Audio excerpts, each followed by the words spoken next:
Just thank you to the Center for Fiction for hosting this great event and this incredible writer who I'm so excited to talk to today. Why don't you just, I always feel like a good place to start is to do a short reading from the book, just so that we can get a sense of the voice and how it is, because the voice, especially in this book, is so much a part of the experience. So if you wouldn't mind, I know you have selected a passage. Yeah, thanks so much, Emily. And thank you to the Center for Fiction. So a little bit just to give some background to people who aren't familiar with Burnt Sugar. It's the story of a mother and daughter, Anthara and Thara, and they have a difficult relationship. And the daughter, Anthara, at the beginning of the novel, finds out that her mother might be suffering from an early onset of Alzheimer's disease. And she's sort of grappling with this issue of how to look after the mother who never really cared for her, in a sense. So I'm going to read something very short from a little further on in the novel, just to give a sense of the relationship between mother and daughter. Sometimes my mother would come to my room at night, slip into the bed beside me, and press her cold feet against mine. Then she would play with my hair and tell me what a lovely woman I was becoming. On occasion, she asked to see my body parts. She would stare at them and compare them with her own. Her breasts were bigger than mine, but my waist was smaller.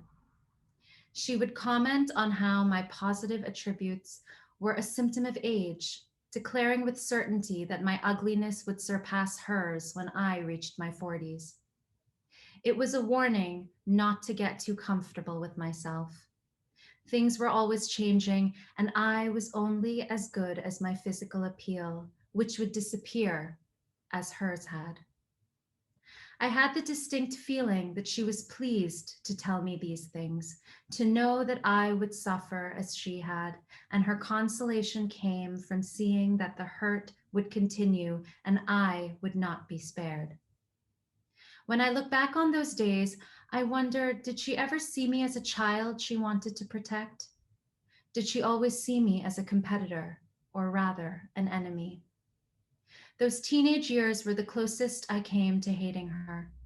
I often wished she had never been born, knowing this would wipe me out as well. I understood how deeply connected we were and how her destruction would irrevocably lead to my own.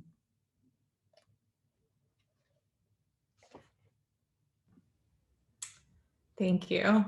Just a short taste. No, that's a perfect selection, because this book is so much about the relationship between mother and daughter. And this is kind of like starting with a hardball, because I was going to ask you this question later, but because you started with this passage, I thought so much while I was reading this book about how actually radical it is to read a novel about a mother who doesn't put her child first, and a mother who, and actually a series of mothers, 3 generations of mothers who are ambivalent about the notions of motherhood and who want to hold on to themselves in this really intense and pressing way.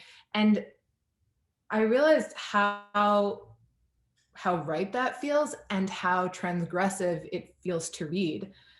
So I wonder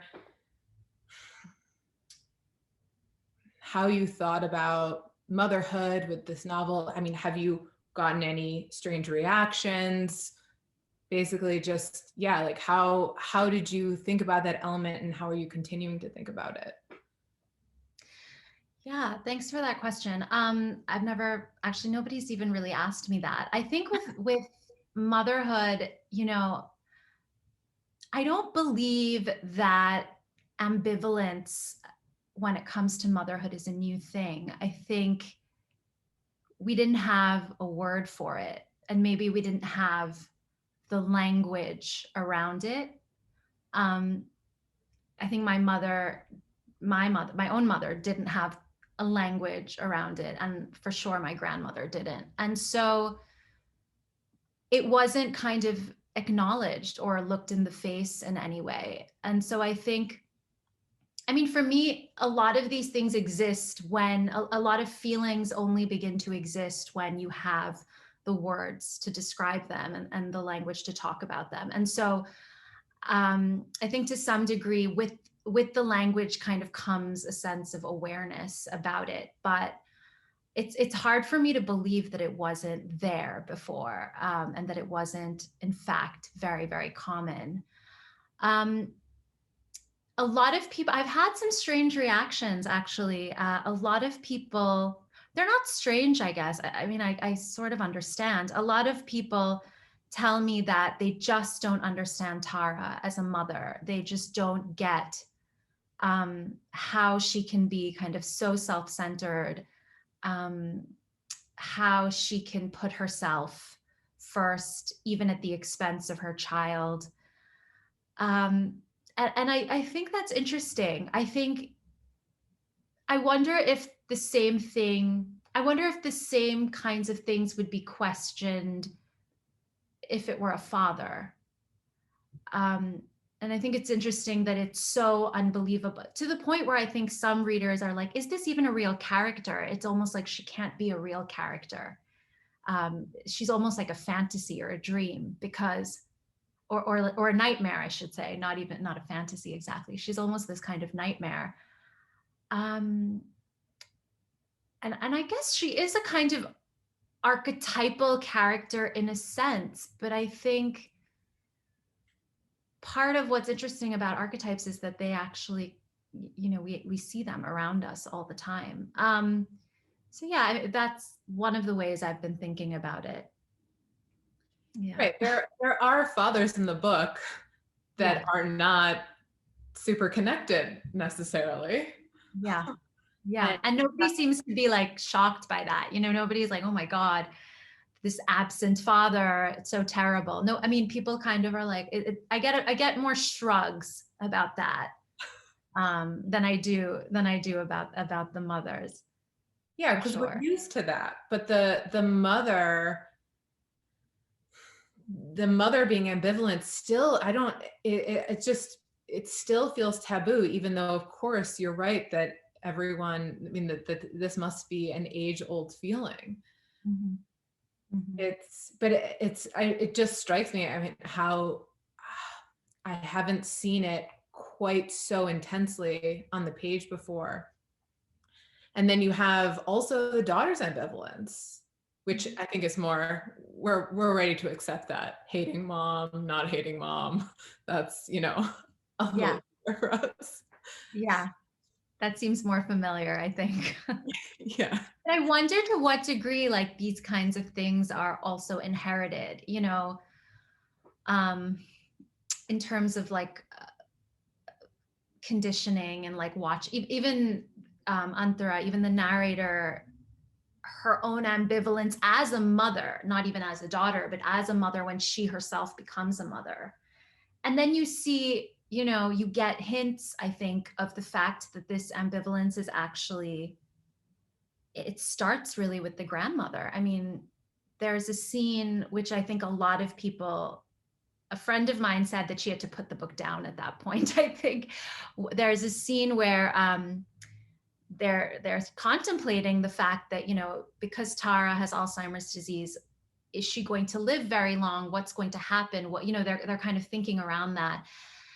And her own mother, so the narrator's grandmother, says, but she's gained so much weight. How are we going to get the jewelry off her fingers if she dies? And she's kind of being very practical, but in a kind of terrifying way. And that really, I think, disturbed a lot of people. People were like, this is not what a grandmother is supposed to say. You know, like a friend of mine, she literally said I had to put the book down at that point. She was like, I couldn't take it. So I don't know. I think that there you can see the kind of lineage, I think, of the ambivalence, as you mentioned. Yeah, absolutely. That is such a striking moment. But there's also a moment where she is in despair about what's happening to her daughter. So Mhm. it's not just that she or any of them are cold or cruel and that's all that it is, because that would be easier.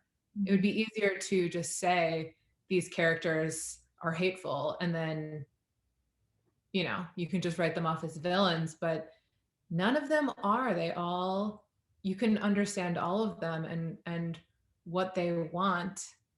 And I also want to talk about this multi-generationalness, which is, I guess, I would say that one of the major themes for me reading this book is mirroring. And even down to, I mean, you have this work of art that is the central motif and also a plot point in the book of an image repeated, redrawn every day. And then you have the three generations of women, really four generations by the time we get to the end. And the mother who names her daughter to be the opposite of herself. And even within the text, and I only really noticed it when I was reading it for the second time, you always know where the mirrors are in the room. You always see how someone looks into the mirror and what do they see in the mirror. Um, and so it's all this reflection, all this repetition. And I guess, again, I just wonder, what interested you in this? Like, when you were writing, how were you thinking about repetition, and how did you use it to shape the book and your thinking about it? Yeah. A lot of that, I wasn't even really conscious of it, I think, to some degree as I was writing. I I guess as I was writing this narrator and as I really got into her voice, and I began to kind of understand her neuroses and what triggered her. And those are kind of, for me, I'm not that interested in, okay, this is what she looks like, this is what she does for work, this is what her friends are like. For me, the interesting things about the characters are the things that trigger them and the things that they don't want to look at in themselves. So what is like that? What is kind of there in the shadows that they are unwilling to look at and that they don't want to acknowledge because it doesn't fit into their vision or their picture of who they are to some degree. Um and for me it's always interesting because then those are the things that they are not conscious of, but those are the things that actually keep emerging in the text, particularly when they lose control of themselves. And I think um, somehow these mirrors kept kind of appearing. Um, I feel as things were kind of at the edge, as these characters were kind of losing control. So that's, I guess, how I was thinking about it. Um, I was also thinking about mirrors in terms of imaginal spaces, in terms of creative spaces, in terms of fantasy spaces. Even for the husband Dilip, the mirrors are kind of like this fantasy for him, and you see for Tara, they're kind of they terrify her. Um, so for me, the mirrors were interesting in that way, but I mean, the artwork was a little different for me because I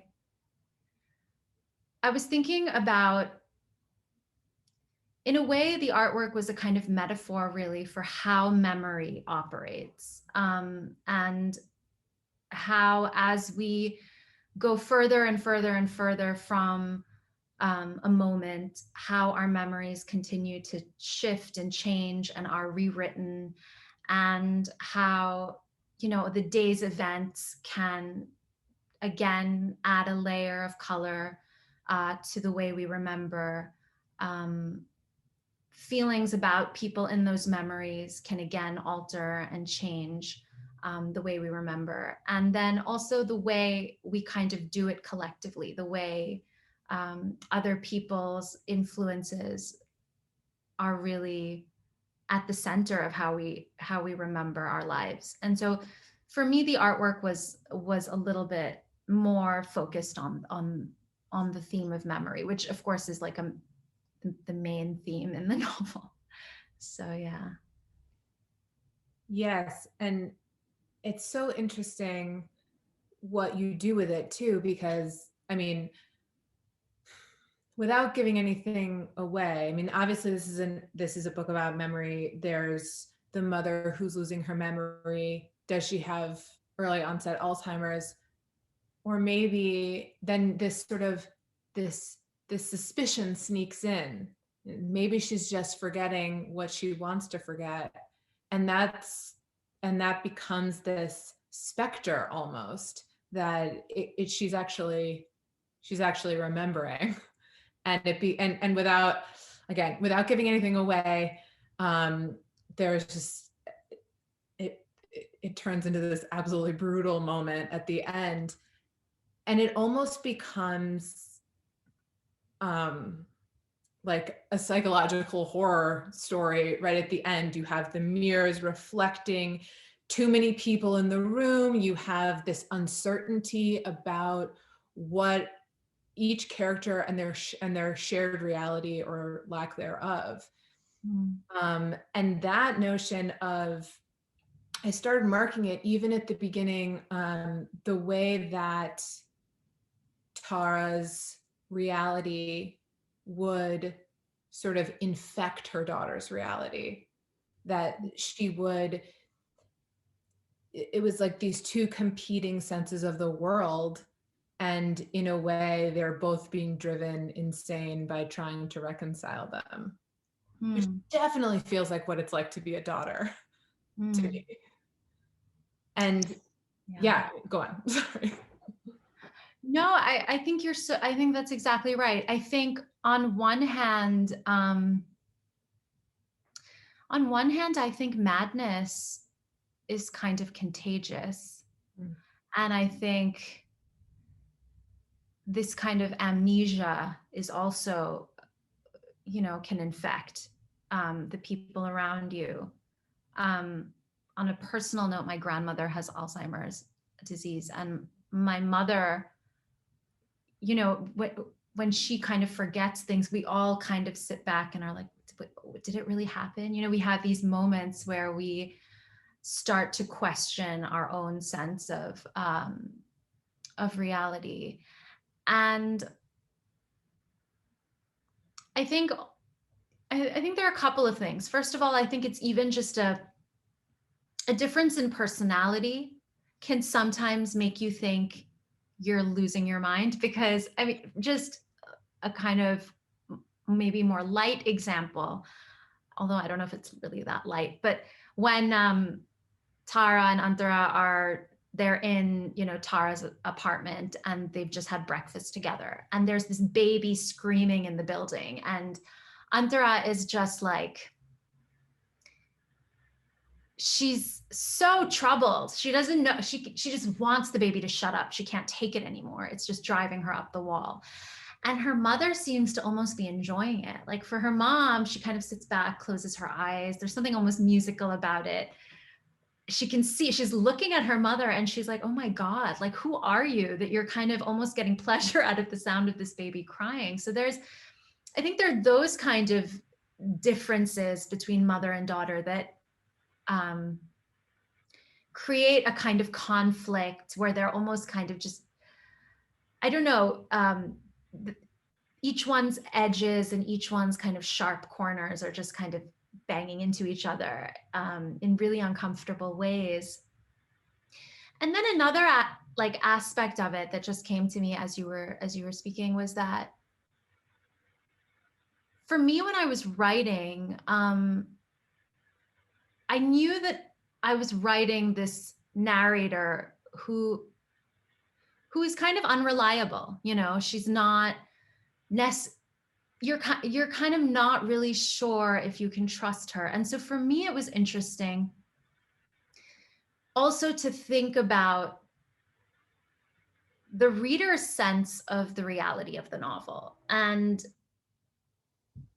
you know, to what degree could I really let the reader know that, yes, this is an unreliable narrator, but at the same time take them on this story so that they take them on this kind of journey through the narrative where they almost forget, you know, because either the story is so compelling or they actually begin to feel kind of sympathy for the narrator. And then, so for me, it was a little bit of balancing, thinking through, you know, okay, I want the reader to be engaged and to be kind of following the story, but at the same time, then I want them to kind of again question and again think, okay, how much should I trust what I'm reading? So how terrible is Tara, really? Because we're getting everything from Anthara's perspective. So how much do we even believe Anthara? We feel sympathy for her, but how much do we actually believe what she's telling us?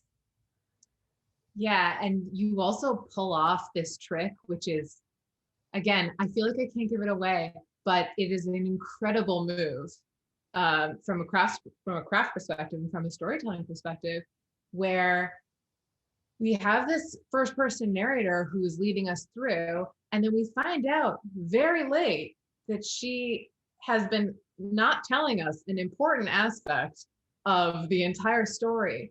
And somehow you manage to do it in a way that it doesn't feel like a trick. Like often when you have a first person narrator like that and they don't tell you something that's like really important to your understanding, it can feel like, oh, well, why are we just hearing this now? But somehow you pull off this magic trick of it's like exactly the right time for the revelation and you really feel it. Mm-hmm. Thank you. It's like, it's so good. It was interesting because it was kind of like I had to think very hard about, you know, the thing with the relationship between the writer and the reader. I think you've just really like hit the nail on the head. It's when you give the information and how you give the information. So that's really like how I think that kind of becomes one of the central things when you're writing, you know, when to divulge certain information and when to let the reader in on certain things, to create the effect that you want, and also to have it have certain revelations emerge in the story at a moment when there's a kind of resonance, I suppose, you know, either moving forward or backward. And so that was also like kind of tricky, I guess. The thing is, I wrote so many drafts of the damn book that I think over time I had played with a lot of it, so that by the time I actually wrote this, I had a sense of what had to come where, you know, like when certain mysteries, I guess, had to kind of be solved or revealed. This is always like a question, maybe you don't have to answer it if you don't want to, but I love to hear what big things changed. Like what was it? What was the book like at the beginning, all those drafts ago? Was it, yeah, like just, was it a shade of its future self, or was it a giant that just then gave birth to the smaller self? Oh, it was No, I love to talk about it. It was a disaster. I like to especially talk about it with other writers because I think like other writers get it. Like they just understand. It was a mess. I mean, the early drafts were so terrible and so boring. And I don't know. There was just nothing compelling about them. I felt like I was just kind of I had to get everything out, and so everything was kind of over explained. And well, the early drafts were interesting because I think I was trying I had this kind of intention to do something interesting. Like the early drafts were I like the first draft I tried to tell the whole thing from the perspective of the narrator as a young girl. So she was a child the whole time. And that that was complicated. It's complicated to be like a child in this adult world and then also have to explain um, these very adult situations in a kind of language that's I guess that is kind of interesting for the reader. And so I think the intention was there, but the actual, what was actually on the page was just a mess. And so but I experimented a lot. I looked at, different perspectives, different points of view. I played with tense a lot. Some drafts were told from the perspective of the mother as opposed to the daughter. There was one draft where I decided to go back to like as far as the grandparents' generation. So there was an entire maybe like 1/3 of that draft was all about the grandparents' lives during during the partition of India. And so it was just, it was, and maybe I needed to do all that as kind of like background work. I just needed to know the stories of all those other characters and then just kind of throw them away and not look at them again and not really think about them again, but just know them somewhere in the back of my mind, that everybody kind of has these very elaborate, um, these elaborate, complicated lives, and their own motivations. So I guess in a sense, those other drafts were really useful for that. Although, yeah, it was a lot of time. It was like 7 years, so it was like a long time. It feels very lived in. I mean, that makes sense to me when you say it, that everyone does feel like they have their whole life behind them. Um, and I guess they do. was there was there some image or idea or phrase that was the very beginning? Like what gave you that initial seed of this is the story I need to write and find my way through many drafts to tell it? I was actually so the novel is set in a city called Pune. Now it's called Pune. It was called Pune during the British Raj, and they changed the name, I think, in the last 15 years. And that's where my mother's family is from, and my grandmother still lives there. And I was in my grandmother's apartment, and it's a place where I'm really comfortable, and it's a place that I kind of associate with being very nurtured. Um, but I was sitting on her balcony, and there was this kind of pane of glass that was looking out onto the view, and it had a kind of like a dapple in the glass, like there was some kind of um, I don't know, like there was some kind of manufacturing defect in the glass that was kind of splitting my view in two. And that kind of evolved into this image of these two women, of a single woman whose face was kind of split in two, and then these two women. And it just kind of evolved from that. And the first scene I wrote was on a balcony like the one I was on that day. And it was this mother and daughter. Um, and so I think that mother and daughter was there from the very beginning. I mean, the first lines were were about this mother and daughter. And I just had no idea at that point who they were. And so I guess the writing was kind of like just a discovery of who these people were. And I think that's what makes, when I write, I think that's really exciting.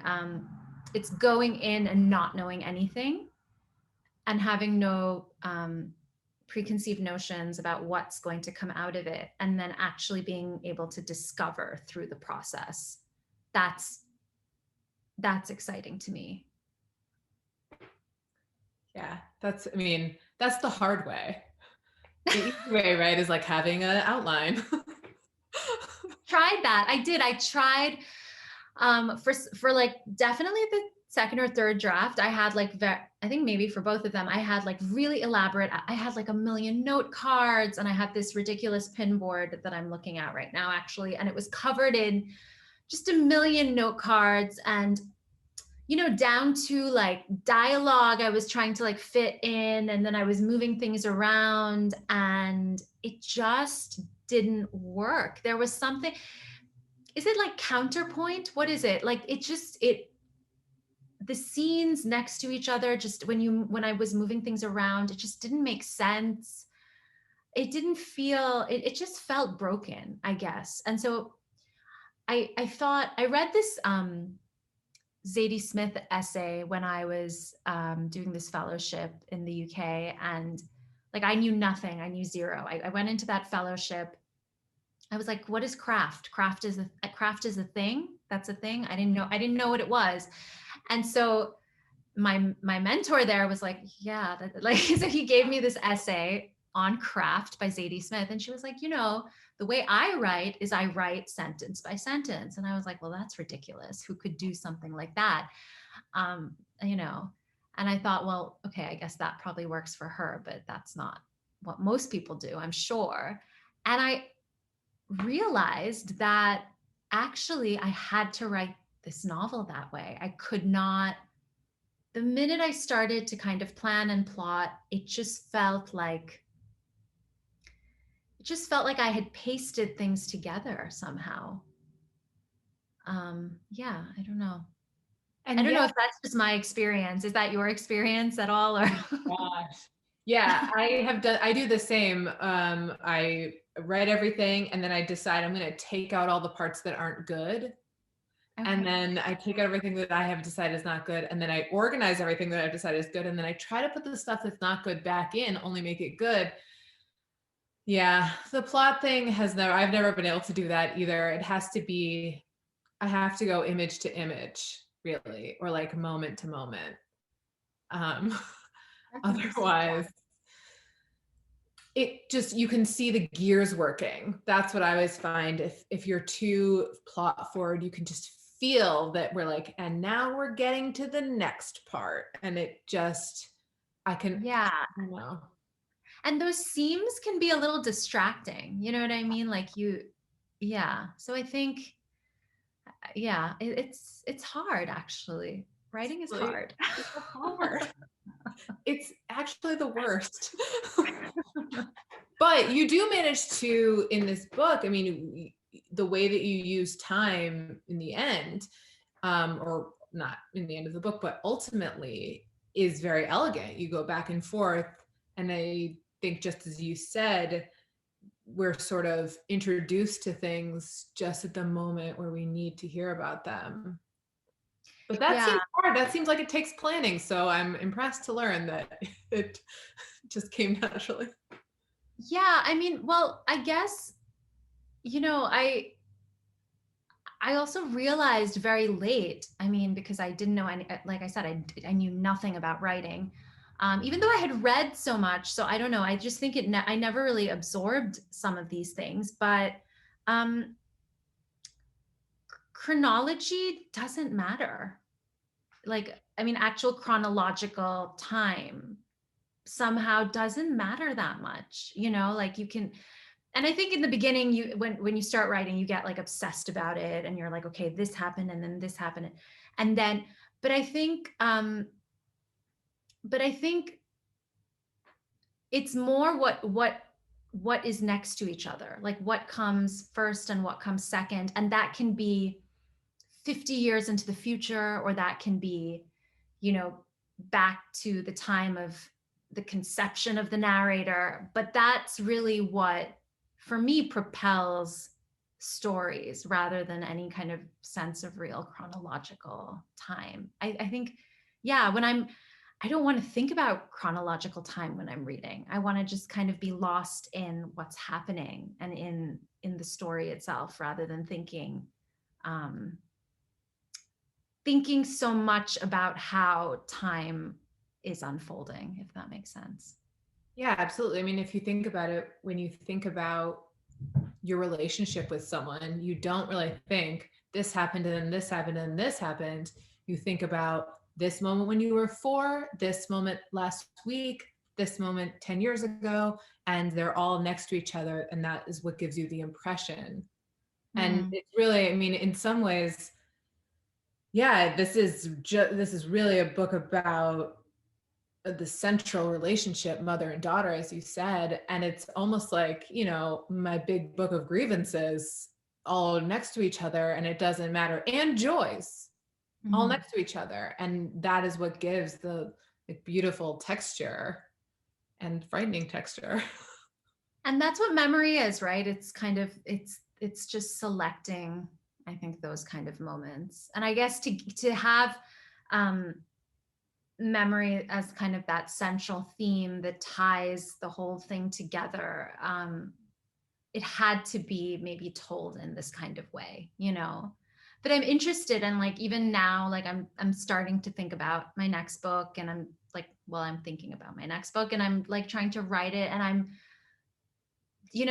trying to think more chronologically. I'm trying to think about chronology. I'm trying to think about time, you know, time as more of a linear, um how we experience time in a more linear way as well. So I don't know. I think, I think it's like, it's also a learning process, as well, to think about these things and these different devices, and learn how to use them. So I feel like I'm learning. I feel very much like I'm at the beginning, and I'm like learning how to write, you know. And I guess, and I've heard writers say this before, but I guess every book like needs its own, you need to find a new way into each book and each project. Yeah, you publish one book and then people think that you know how to write a book. That's what I Yeah. found. And I'm like, and I, try to work on a second book, and people are like, well, it should be easier, right? And I'm like, no, I don't know how to do a book.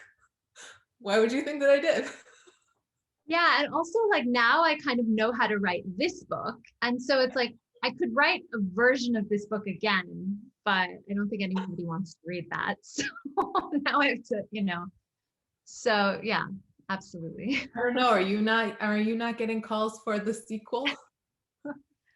People have said that to me. They're like, "But are you going to write a sequel? Because we want to know what happens next." And I'm like, "No, there will be no sequel. You will never see these characters again." Yeah.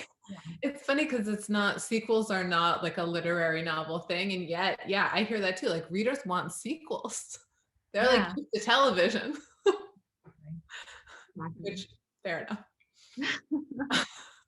I'm going to ask you one more question, and then we will go to the audience Q&A. So if you have questions, drop them into the Q&A or the chat here.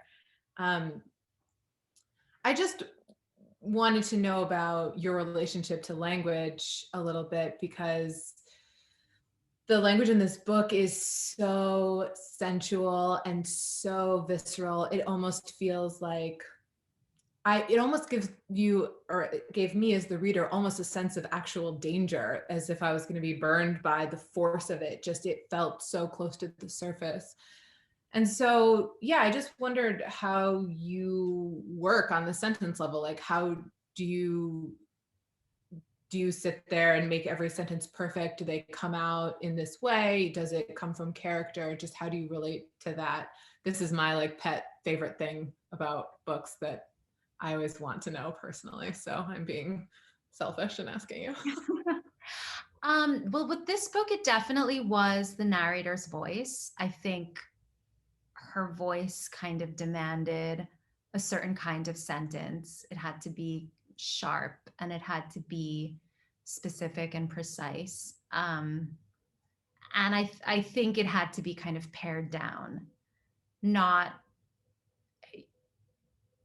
she's not the kind of narrator who speaks in kind of circles. She kind of goes straight, I think, to the heart of things. And so I wanted to be true to character, I guess, so it did kind of emerge from that, and from I had a sense of the sound of her voice too in my head as I was writing. And so I was trying to follow that to some degree. But I use this method called sense writing. I don't know, I'm like just sharing this with you. I use this method called sense writing, and it's interesting because you do these different like writing sequences and these exercises where you go into this kind of parasympathetic state of the nervous system. And this sounds really bizarre, but you're in this very kind of relaxed parasympathetic state with your nervous system, and you just write from this very visceral bodily place. Or at least for me, that's when I do these sequences, that's what comes out.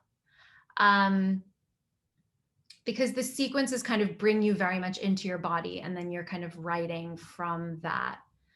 And I find that what comes out from that experience is kind of precisely what you just described. I feel like it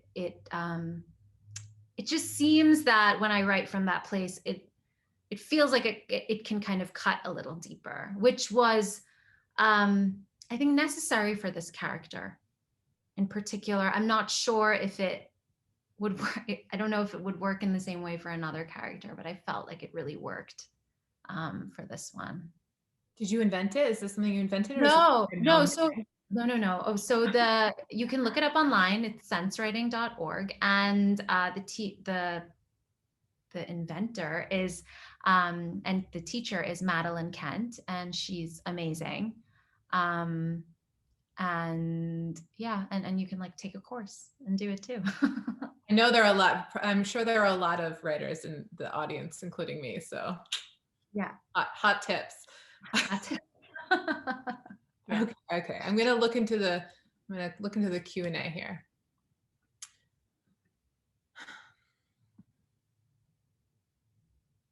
Okay. I'll just go from the top here. After writing and reading this book, do you both find that you interrogate what mirrors are driving you in various moments, or what mirrors are driving others? Do you interrogate what mirrors are driving you in various moments, or what mirrors are driving others? What mirrors are driving me? Yes. So like this sense of, I'm interpreting this to mean like our sense of reflection in the world, how we are mirroring others, what we are seeing in others and of ourselves. This is a very philosophical, deep question. Yeah, I'm not sure how to answer it. I think I'm very interested in how, well, through the process of writing this, I realized how much the mother and daughter were kind of foils of each other, and how they kind of the whole novel could be read as a kind of like this narrator and kind of her shadow, I guess, in a sense. And so I've definitely been, so was this like more personal? From a personal perspective, I'm definitely thinking a lot more about my own shadow material. Does that answer the question? I'm so sorry. Can you repeat it? No, let's say it again. I like this question because do you find, I have to think about it. I'm going to think about it, and maybe I'll answer, like, I'll do like a Twitter thread. I'm going to like think about it more. do you interrogate the mirrors that are driving you in various moments, and the mirrors that are driving others after either reading or writing this book? I mean, I can answer as Yeah. a reader of this book that it has made me think about my own mirroring of my mother, or lack thereof, that it did make me interrogate that sense of, well, I am not like her in these ways, or I am like her, and think about how much that is a juxtaposition instead of like an actual self-conception, that how much we do like build ourselves in relation to our those who are closest to us. Yeah, and I think it's interesting to consider that, um, that we are also, like, even in our relationships, we're drawn to people who make us suffer in ways that are familiar.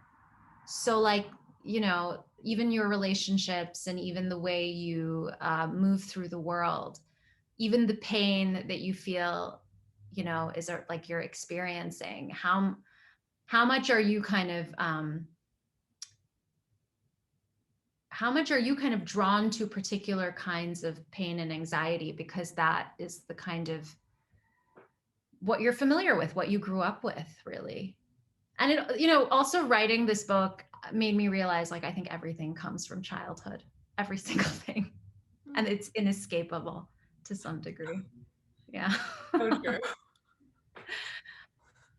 And it makes you feel both, or at least it makes me feel both, like anxiety and relaxed about the fact that we will inevitably do things to our children Mhm. that will affect them forever, but you can't, there's nothing you can do. You have to just do your best. Yeah. Okay, Melinda would like to know, there are mentions of sugar towards the end of the book, but can you explain your choice of the title, Burnt Sugar? So the book has two titles. It was called Girl in White Cotton in India. And we decided for the UK that we would change the title. And then the UK title is kind of what it is worldwide outside of India. The reason is so Girl in White Cotton in the context of India, it has a lot of different meanings and connotations. For example, grief, asceticism. So it has these, more like white cotton is kind of what you wear when you're mourning. And so the image of a girl in white cotton, it kind of had this tension within it. And I think we decided when we were publishing it in the UK that it wouldn't necessarily be immediately apparent to an audience outside of India. If you think of a girl in white cotton, you're just going to think of, I don't know, an innocent, happy girl in a white dress. And, and of course, I was keen on educating audiences, not necessarily educating, but, just kind of like informing audiences of these various meanings of white cotton outside of India. But with the title, you kind of have a second to kind of give the reader a sense of what the book is about. And so I think with Burnt Sugar, one of the ideas that we were discussing was this idea of the domestic monster, and like that kind of mundane, banal terror that we all kind of live with. And so Burnt Sugar, because sugar does come up in the novel, we thought was my editor came up with it. She kind of really she had a really great vision for, I think, what the title should be. And sugar is this kind of sweetness, but I think when you think of burnt sugar, there's something looming, there's something almost menacing in the title. And so, how it seemed to kind of contain that tension of the menacing and the mundane, I guess. Yeah, I think it works. Okay. Ooh, here's one that I I wondered too. Given the nature of the relationships explored in the book, did you find it hard to go there sometimes? And if so, how did you overcome that? I didn't find it that hard to go there, to be honest with you. I wish, and people are kind of like, oh God, you must be a monster. I don't know, maybe I am. I didn't find it that, and I was actually really surprised, to be honest. Again, I shouldn't admit this maybe, but I was kind of surprised at how dark people thought it was. I was like, is it that dark? I don't know. I still am not entirely certain that it's as dark as people say it is. I don't know what this says about me. Maybe it's something to do with when it's your work and when you're kind of in it, you can't really necessarily see everything, one of the people who read the book, they said, you're really pushing the limits of the reader's sympathy with these characters because they're so tough. They're kind of tough characters. And so there's something about it where you're really kind of pushing. And I was like, really? I am like it. So there's all these aspects of the book that I think, and it's exciting for me actually when people read the book and they bring these things to me, because I feel sometimes maybe like I'm too close to see them. So I didn't find it hard. I didn't find it hard. I think, I think people think the process of writing this must have really deformed me. And I've said this in an interview that you need to ask like my husband and my children, have I like become really deformed through the process of writing this? Because I don't know. I didn't feel like it was that tough, to be honest. I mean, it's funny because when I think of like, there's only one really dark moment for me, and it is sugar related. Like, but it's so comprehensible, in that moment. I think like it's hard for something to be truly, truly dark if you can like see how the character gets there. At least for me.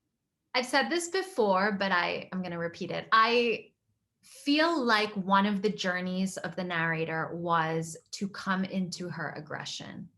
I feel like she was a kind of helpless child at the beginning of the novel. And I think a big part of her journey was coming into her aggressive capacity. And for me, that's what the scene that you're referring to, for me, that is what it was. It was facing and talking about like, facing and looking in the mirror in a different sense. It was about her facing that maybe she does want revenge. Yeah. And I think that's actually, and I feel like, I don't know, I sometimes feel like we don't talk about that enough. Like sometimes like you really do want revenge, and I think as a writer, I think revenge is like one of the reasons I write, and so for me, maybe as a writer, I kind of get it. I kind of get this like desire for getting back at people for what they've done to you, Is this book a list of enemies? Is that it's absolutely her taking her power and getting her revenge, but it's also, I mean, at least in my reading, it's also a protective gesture, because now she is going to have a child and she's protecting her family, the next iteration. So it gets to be two things at once. Yeah.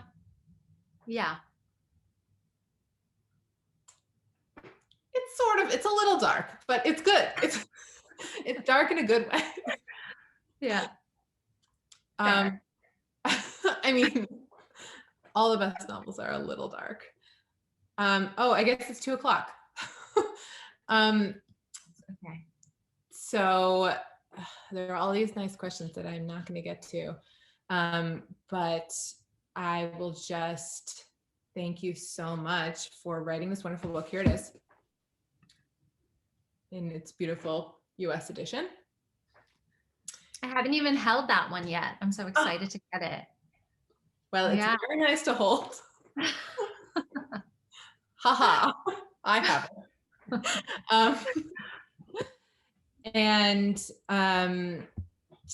thank you so much for your incredible wisdom and all of these things that you've shared with us about the writing programs that we're going to take. And thank you to the Center for Fiction as well. Thank you. Thank you, Emily, and thank you, Melanie, so much. Thank you both, Avni and Emily. It was a great conversation, and we will have this up on our website soon so you can watch it again and share it with other writers who are toiling on their own work for the great advice that was shared today. Thank you both so much. I hope both of your novels do really well and find their way into the hands of readers. You can use the links in the chat to purchase them both from us. And I hope everybody has a wonderful day. Thanks a lot.